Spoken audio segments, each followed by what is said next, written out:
जय श्री राम सभी भाइयों को। आज की कहानी आपको सुनाने जा रहा हूँ।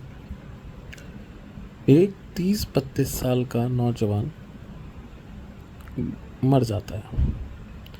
जब वो गुज़र जाता है तो अनमैरिड होता है, और वो गुज़र जाता है तो ऊपर जाता है भगवान के पास, और भगवान से कहता है कि भगवान, आपने मुझे बुला तो लिया, लेकिन मेरे मन के अंदर बहुत सारे अच्छे काम करने की एक दृढ़ता थी, एक चेष्टा थी कि मैं शायद कुछ अच्छे काम कर पाऊँ। अब मेरा समय शुरू हो रहा था तो मैं अच्छे काम कर लेता। तो भगवान कहते हैं चलो, ये हमारी चूक हो गई भाई साहब, आपको जल्दी बुला लिया।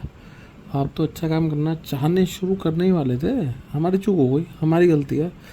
तो आप ऐसा करो, अब आपका शरीर तो नीचे धरती पे जला दिया गया हमारी गलती की वजह से, लेकिन हम आपको अपनी गलती की वजह से एक छूट दे रहे हैं कि आप जाके कोई भी शरीर जो आपको लगे आपके किसी भी परिजन का शरीर है उसे आप चुनें और उसमें अपना स्थान ग्रहण करें।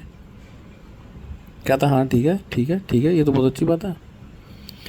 भगवान कहते हैं लेकिन ढूंढना वो जो आपके हिसाब से आपकी ही सोच वाला अच्छा आदमी हो, जो आपको लगता हो कि हाँ, जैसे आप दुनिया का भला करना चाहते हो या सबका भला करना चाहोगे, तो ऐसा शरीर ढूंढना जो आपको लगे कि हाँ भाई, जो आप कंसिडर करते हो कि अच्छा आदमी होगा। कहता ठीक है जी। उसे धरती पे भेज देते हैं। जब उसे धरती पे भेजते हैं तो सबसे पहला वो शरीर चुनता है अपने पिताजी का। कहता है अपने पिताजी के शरीर में घुस जाता हूँ और इनसे अच्छे काम करवाता हूँ, क्योंकि ये तो शुरू से मेरे लिए देवता स्वरूप आदमी रहे।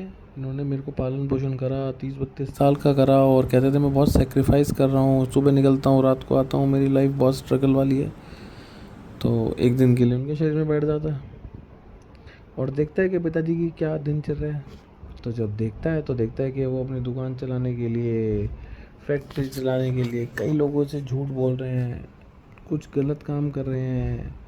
फिर जब सारी बातें उसे लगती हैं कि उसके अनुकूल नहीं है, तो उसका मन करता है ना ना यार, ये तो ठीक नहीं है शरीर, मुझे किसी और में जाना पड़ेगा। तो अपनी माताजी का शरीर चुनता है।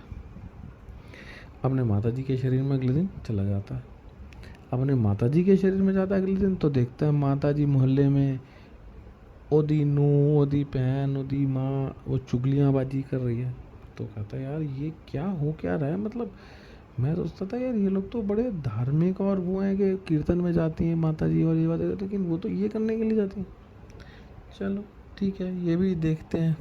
लेकिन वो कहते हैं अब थर्ड डे, अब बताओ किसको चुनोगे। कहता है मैं ना अपने टीचर को चुनूंगा जो मेरे गुरुजी हैं। कहता है ठीक है, गुरुजी के शरीर में बैठ जाए एक दिन। तो गुरुजी के शरीर में बैठ जाता है। गुरुजी कहते हैं, गुरुजी के शरीर में देखता है कि गुरुजी को एक शिक्षक आता है, कहता है गुरुजी मैं फ़ीस देने में सक्षम नहीं हूँ और मेरी ना कुछ फाइनेंशियल कंडीशन ऐसी चल रही है कि मैं आपको 2 महीने और भी नहीं दे पाऊँगा। तो गुरुजी भगवान के जपी होते हैं, सुबह शाम सुनते हैं यूट्यूब हर जगह के राधा नाम लो, हरि नाम लो, राम नाम लो, कृष्ण नाम लो। कहते हैं हाँ ठीक है। लेकिन गुरुजी पूरा दिन ना उसकी तरफ वो वाली इच्छा से नहीं देखते जो इच्छा उसे चाहिए होती है, जो मतलब उसको पढ़ाने के लिए ज़रूरत होती है, वो वाली बात नहीं बनती।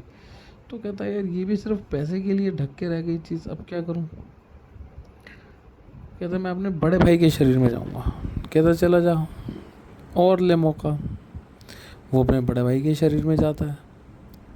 वो भी देखता है कि वो संसार में पैसा कमाने के लिए, अपनी आप को प्रथम बनाने के लिए कितने गलत कार्य कर रहा है, जो कार्य उसे जानते हुए नुकसान देंगे फिर भी कर रहा है।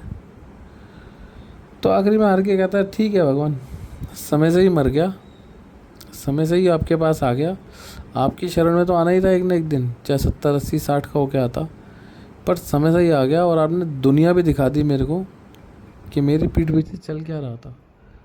तो भगवान कहते हैं यही निर्णय तो मैंने, जो मैं चुनूंगा, जो भगवान ने तुम्हारे लिए चुना है वो सर्वप्रथम है, बस उसे स्वीकार करो, उसको अपना मानो। क्योंकि जो भगवान चुनता है, जो राधे श्याम करते हैं हमेशा अच्छा ही करते हैं। हरि बोल।